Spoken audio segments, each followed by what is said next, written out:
Yeah. Hello to Alexander Zuk. We're talking I'm from Israel, you're in Germany, right? Hi. And how about you introduce yourself and we will start conversation about your new book. Yeah, very nice. And thanks for having me. So, yeah, well, I'm sitting here in Germany in the vicinity of Frankfurt am Main. And I'm an organizational consultant, self-employed. And that means I'm dealing with organizations, leadership, coaching, team development, and things like this. And I'm doing this now for about 15 years. And before that, I was working in a corporate environment. I was a managing director of a little institute before for some time. I was working at Lufthansa for some time in different positions. And in my first life, I was a geophysicist and planetary scientist, and I have a PhD from Tel Aviv University. So, and how is your Hebrew? Shakakti akol. Well, you need to practice. We need to meet more, and then we can practice on your Hebrew. Yeah, I think that's a good idea. Yeah, I was always trying to catch up, but it's not that easy if you don't speak anymore. Yeah, definitely. It's not an easy language at all, but definitely for a German speaker. But yeah, that's true. And I invited you because I invited you to the conversation, to our podcast, because I saw you wrote a book about stoicism and leadership. And since I do not read in German or read or talk in German, so I thought maybe you can give us some kind of summary about your book, about what's about, and we'll talk about leadership and stoicism, in the time we have. Yeah. So maybe I start with the general idea in the beginning. Like the publishers approached me because they knew that I'm a consultant and I'm dealing with organizations and leadership and everything, but they also knew that I'm running a Stoic community here in Germany, like a Stoic podcast and meetup and so on. So that I have been working on Stoic ideas for like more than a decade, I guess I would say, from a personal point of view as a life philosophy, but also trying to get a better understanding of this with other people, like reading books and stuff like that. So the idea was, or the question was, when they approached me is, couldn't there be a book that tries to use Stoic ideas for leadership so that we can provide some guidance to leaders? And I thought it was a really interesting idea, and I liked it to combine like two passions of myself. And then I was looking into the literature and I was asking myself, okay, what's out there? What have people done? And when I was looking, I was kind of amazed that there is not really a lot around, not in the English-speaking literature, not in the German literature. And you can actually find like 2 or 3 books. And the 2 books that do have the title Stoa and Leadership, they are self-published. So it's not like there is really like an official publisher that took up this issue so far. And the interesting thing is also that there are like 2 approaches that you can find. One is learn from an ancient leader like Marcus Aurelius. And as I mentioned before, there are not so many emperor positions available anymore. So I thought that this might not be the greatest path to follow, because I was also thinking that in the modern leadership environment, the understanding of leadership is so different from some of the old principles or the old settings that I thought it would be really difficult if I would just try to write a book and tell people, look, this is what Marcus Aurelius did, and try to copy this into your environment as a Scrum Master. I guess you can understand that this might create some kind of cognitive dissonances, because this is such a different environment. And nowadays, I think if we want to reach people in leadership environments, I'm not just calling it positions, but environments, we need to think about something else. And then the second approach was, okay, why not take some Stoic principles and teach the people the principles? Like, do this, do that. But then I think the problem is that this is wisdom which is not contextualized. So like the people don't really know then what is meant by this principle if there is no embedding in the overall systematic of the Stoic philosophy. Mm-hmm. So it could give you some impressions, but it doesn't really, I would say, trigger an inner development. It's something like copy and paste. And it might be that you do something which is absolutely BS in the end if you do this. Yeah, so, it's a lot of the modern Stoicism go on the path of life hack more than yes. Yeah. life philosophy. Yeah, So right. which do, like you said, copy and paste, do that, but yeah. Yeah. So and then I remembered that during one of my leadership trainings that I did, I was working with a little book actually by James March.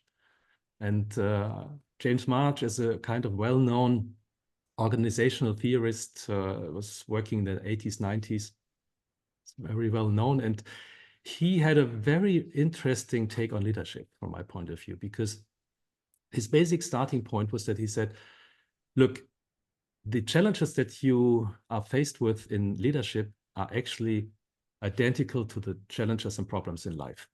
Mm-hmm. So what does he mean? That means that I would translate it in the way that leadership has some kind of an existential dimension.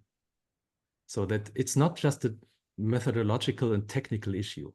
If you are in a leadership position or in a leadership environment, you need to be aware of the fact that there will always be situations that are actually kind of existential. Think about someone is terminally sick, and sits in front of you and discusses with you how to deal with him or her, leaving the company and to prepare to, and so on. Or people have just lost their partner, or things like this, or people have drug problems or addictions, whatever. This kind of problems actually require more than just a training in how to ask questions and how to be attentive or whatever. Yeah, it needs some kind of an inner compass. And I would translate this into one of the first core hypotheses of the book, that you say the existential dimension of leadership is too often overlooked and can only be handled in a good way if you have something like a life philosophy at hand, which provides you some kind of an inner compass to navigate these kind of situations. So that Let me ask you a question. Sorry to interrupt you, because first No. your picture's frozen again. Maybe you can do something about that on your end. And I wanted to ask you, when you're talking about the existential part, you mean of the leader or the environment, people around him, or you're talking about the leaders themselves, their own existential issues? Actually, both. Both. So we're talking about the fact that I need to be aware of my existential dimensions.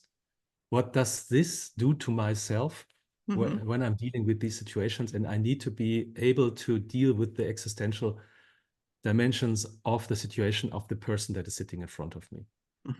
And maybe let's do a stop here, and I will just change from wireless to the other cable, because I forgot to do this. This is the reason why I'm frozen. So it might be that I'm out and I will have to come in again. So I guess you have to stop this at this point. Okay. I'm really sorry. I should have thought about that before. That's okay. Okay. So if I understand you correctly, and I think there is a passage in Marcus Aurelius that says something about once you're sitting in front of a person, you need to see where what his path, what he means, to analyze his attentions. I don't remember exactly by heart the quote, but he has a passage about seeing the person in front of you. Yeah, right. I mean, he's talking several times about the way that he wants to, or you should deal with your environment out of your official position. So I think you can learn a lot from these quotes, but first I think you have to establish some kind of a connection that makes some meaningful context for these kind of quotes. And this is what I was looking for in the second step. So the first thing was for me, like, to establish this kind of connection. And there was a second thing inside of the work of James March, and this was that he was pointing towards the fact that leadership typically is related to some kind of attention management. What do I mean by that? That he says, well, you are always confronted by certain tensions. For example, formal life versus your private life. Because if you are in a leadership position, you need to be able to represent, you need to be able to behave and, you know, to show yourself in a way which is adequate to the position that you're in. But on the other hand, you have a private life and you might want to be different in that respect. So there's always a tension. So what do I actually bring into my, so to say, public role, and what do I keep in my private role, and things like this? Or, for example, when you're talking about innovation versus continuation, when do I have to break structures and when do I have to keep them alive? You know, this is a typical tension that you will always find in such working environments. Or, for example, gender equality, like how much equality will be, let's say, justified in your given environment. Yeah? And how, and should you adapt to gendered language or should you not adapt? If you adapt, people will look at you from a certain perspective. If you don't adapt, people will look at you. So whatever you do, there will be some kind of tension left with this, or submission versus participation, like, or domination versus participation. And you can feel these kind of tensions can never be decided forever. So what you need to understand is you have to find some kind of a position inside of these tensions. And then again, where do you take the inner compass from to find the right positioning in these tension fields? And that's, again, from my point of view, the second contribution of a life philosophy to these kind of leadership environments. And the idea would then be, okay, what kind of tensions do I find in these kind of leadership environments? And what did, for example, the ancients tell us how to deal with this? And March had an interesting take because he said, well, to be able to deal with this in a better way, read literature, great literature, you know, like War and Peace, or, you know, like Othello or whatever, you know, these kind of plays or pieces that give you an indication of how did people deal with this in the literature and what can you take from this. And if you look at the ancients, for example, the Stoics were quite famous for citing Homer and for example, they were also dealing with the playwriters in ancient Athens. So there is some kind of connection between the literature and the people that are dealing, for example, then later on with leadership development and so on. And so March actually recommended in his book, leadership trainings should be full of literature and not full of technical stuff. The ancient ones were all the time given examples from historical figures and from the mythology. You can find in Epictetus a lot of examples from the Greek mythology. For examples, he wants to which is actually with the books, the discourses is a live conversation with his students. So you can infer from that he's making conversation, is giving references to ancient literature. Yeah, like you said, very interesting. And if you look at the past, what you will find then is, there was this kind of tradition, like Plutarch, who wrote about these double biographies of the Romans and the Greeks.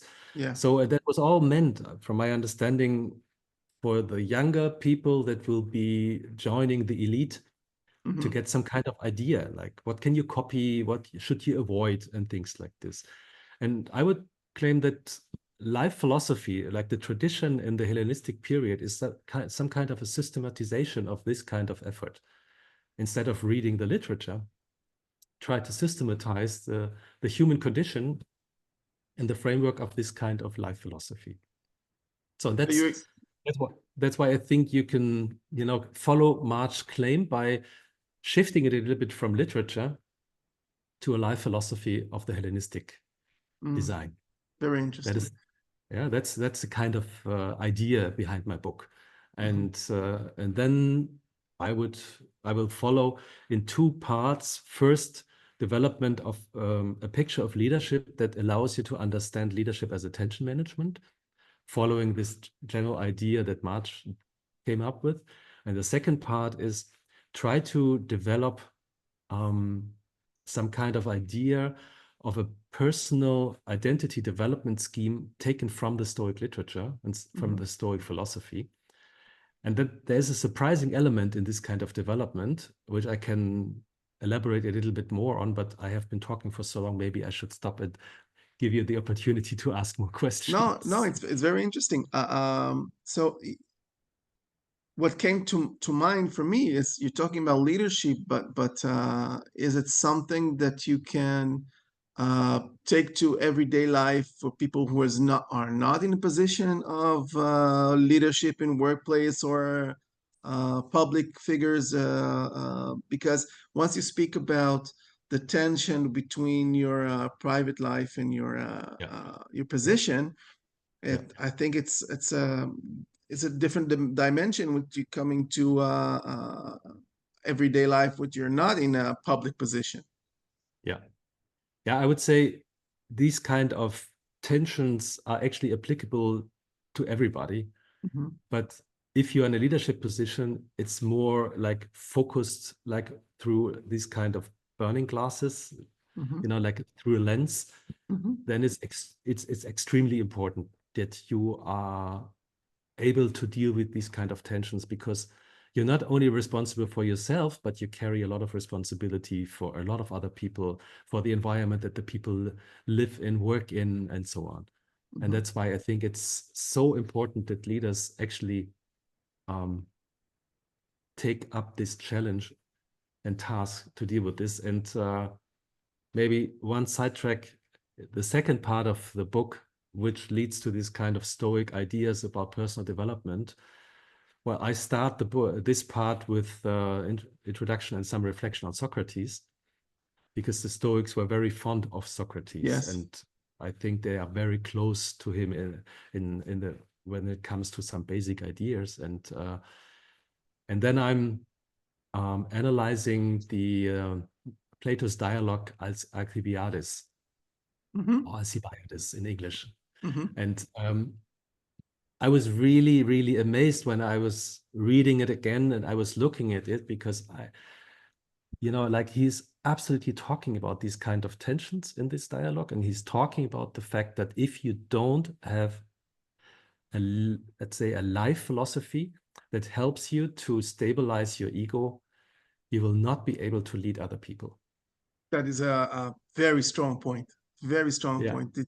I think the entire philosophy, or well, life philosophy is balancing your ego. It's the separation between you and the world and the reality, and the how you manage your own view regarding reality, and checking yourself that you are aligned with reality, which most people do the opposite, trying to manage reality according to their own perspective. So I think it's a very strong point that life philosophy is something that's perspective, giving you the right perspective in life. It helps you to deal with the things in life in the right way. This is like Socrates, how he described it.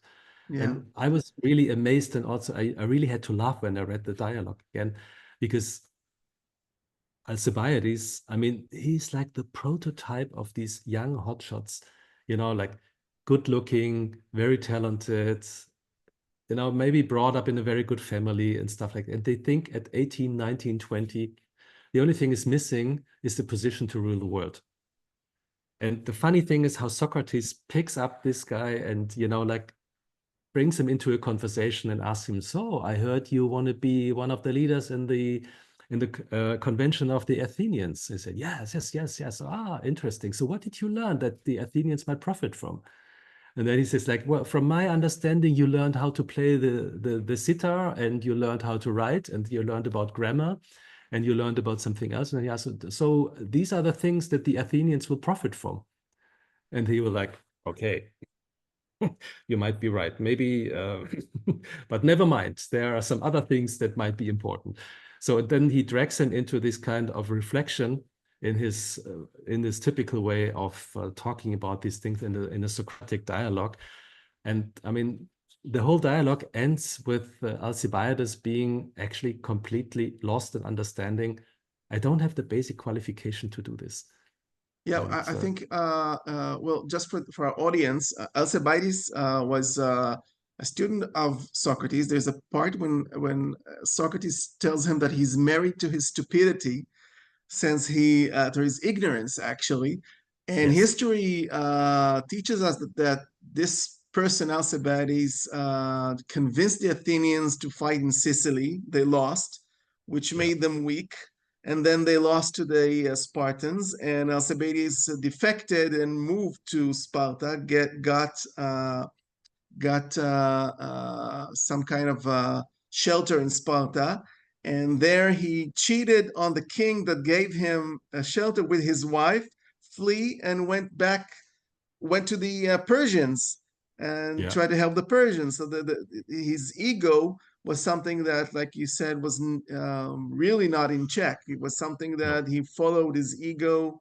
And Socrates warned him about that he doesn't have what it takes to be a leader, since he is ignorant about what is important in life. Yeah, and he actually made him understand that if you want to be a leader, you need to understand what the people and the system around you needs.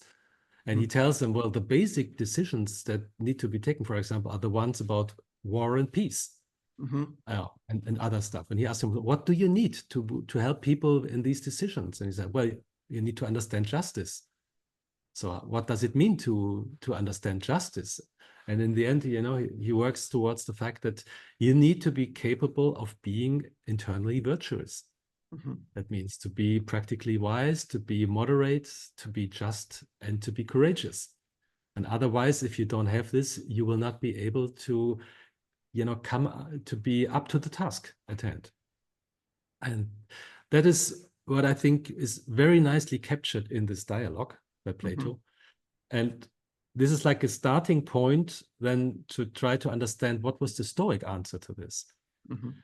And I mean, this is a bit more complicated story, but in the end, it's about the Stoic idea of oikeiosis, which is translated into English appropriation, which is this kind of development idea that people from when they are babies follow a certain way of development, which means that we familiarize ourselves with our environment, with ourselves. And through this process that first starts in an intuitive way, and then at the age of 14, 15, becomes a rational development that on the one hand is about trying to understand what we can really control while we develop ourselves, which brings us to Epictetus' dichotomy of control. The only thing we can actually control is our free will inside ourselves.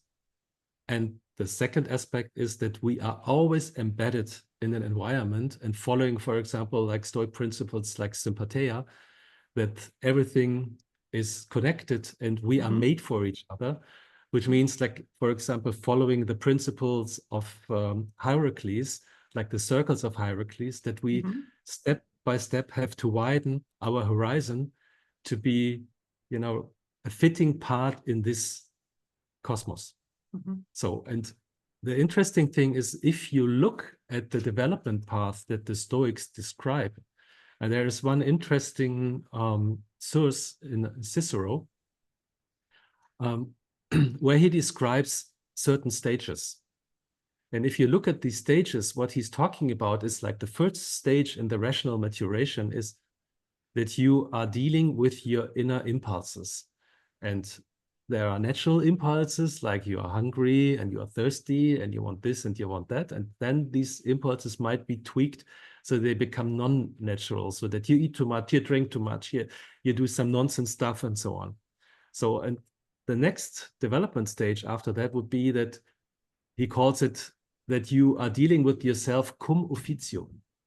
And cum officium means in that respect, out of the position, like a role that is given to you in life. So you become a friend, you become maybe later on a father, you become a teacher, like these different things that society provides us that we can live in. It's these on kind duties, of roles, right? On his book, yeah, on duties. Yeah. No, yeah, and duties in part, but also on the highest good and the highest the biggest on evil the ends of good and bad. Yeah, in the end. Thanks. And then the next step is that in Latin it's called like to do this more often, you know, to do this longer and long term. And what this means, or how can you interpret this, is that if you are in a position in changing environments, what becomes important is that you build some skill set that is related to the basic idea behind these kind of roles. So you need to actually become skillful so that you can professionally execute these kind of roles, for example.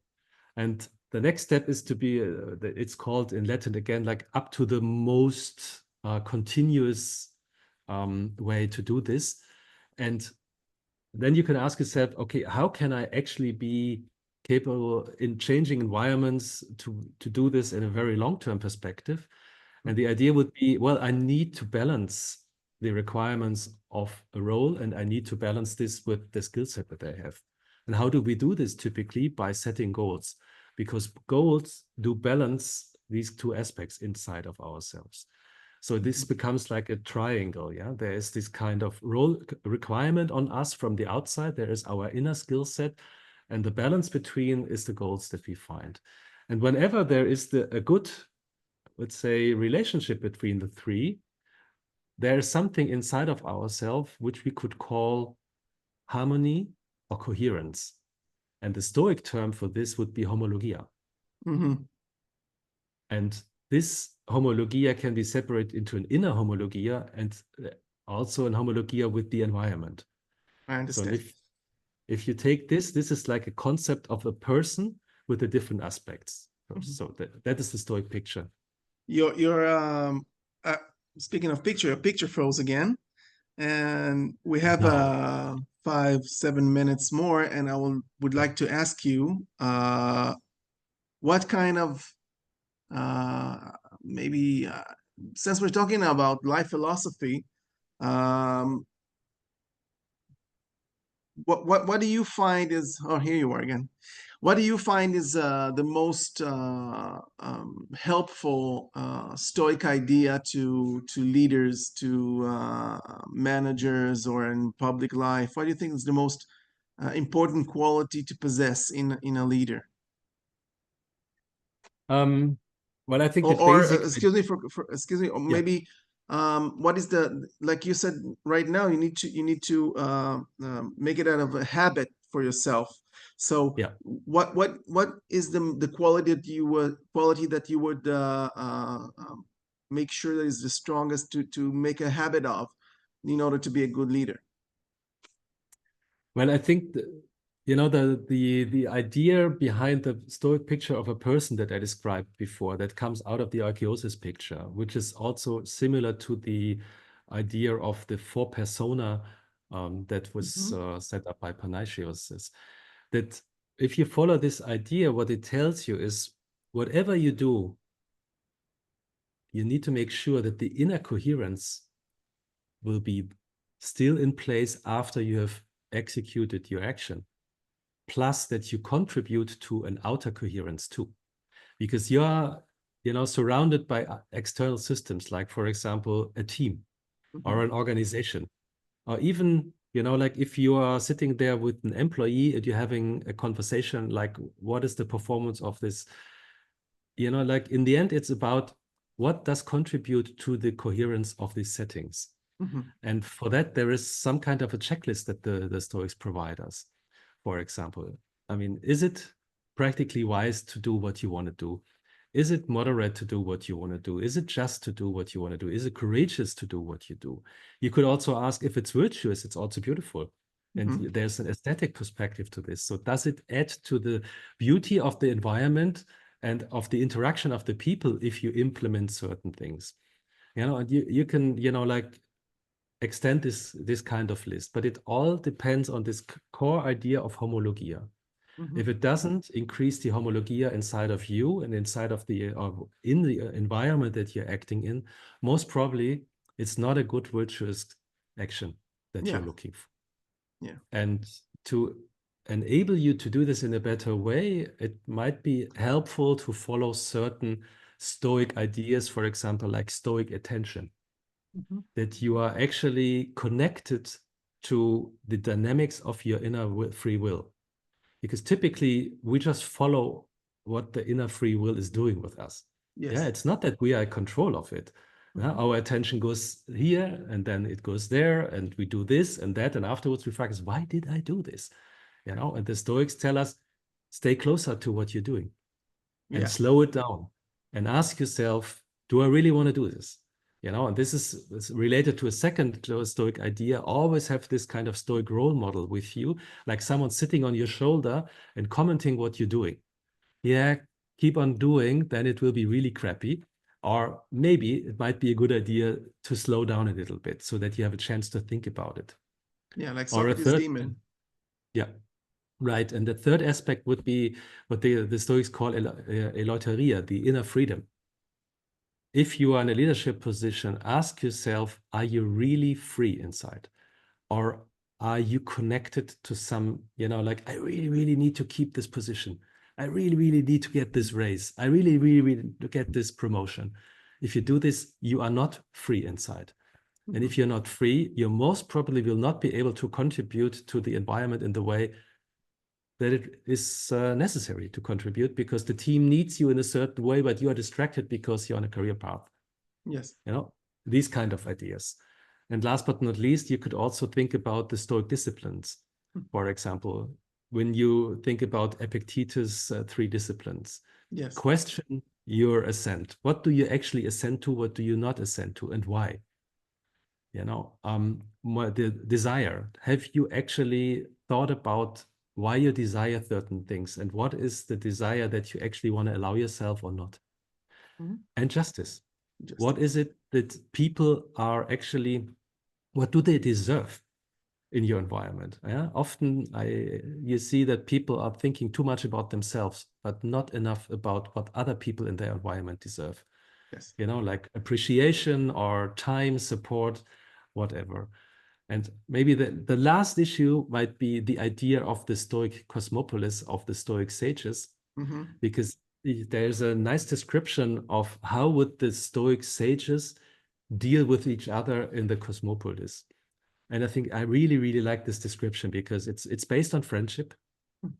And the Stoic sage is not an omniscient person. I mean, it doesn't know everything, but what he knows is stable knowledge. So the sages can still teach each other. Yes. They can support each other and they can appreciate each other. And I really like the idea that as a leadership person, that you are always trying to act out of the idea of, what if I would already be living in a cosmopolis of Stoic sages and I would be surrounded by sages? How would I behave? Yeah. And I think that is a very good way to guide your actions. Yeah, and that's very interesting. Never thought about it that way in a leadership point of view. I would just add one more thing for before we finish. There's a part in Cicero as well when he says, when you come to a certain position, you need to make sure you get more advices from professional people, from people around you, in order for not being in that ego part that you talked about. So you need to even when you're the higher you go on the rank, you need more to get advices. You need more to ask people around you. I think this is a very important part Be about humble. that. Yeah, the humbles you very much. Thank you very much. That was very, very interesting. That's the time we have. I need to make sure that we talk more often. Yes, always. Always a pleasure. And then you are invited to Israel once things here will be more relaxed. Settle a bit, yes. Settle a bit, yeah. It was great seeing you again. And thank you very much. And maybe one day your book will be in English so I can read it as well. Well, I hope so. But or thanks I'll learn German one day. Yeah. Yeah, maybe I can recover my Hebrew, but yeah, that'll be a great solution as well. Thank you very much, Alex. Yeah, thanks for having me, Barak, and be well. See you soon. Ciao. Ciao.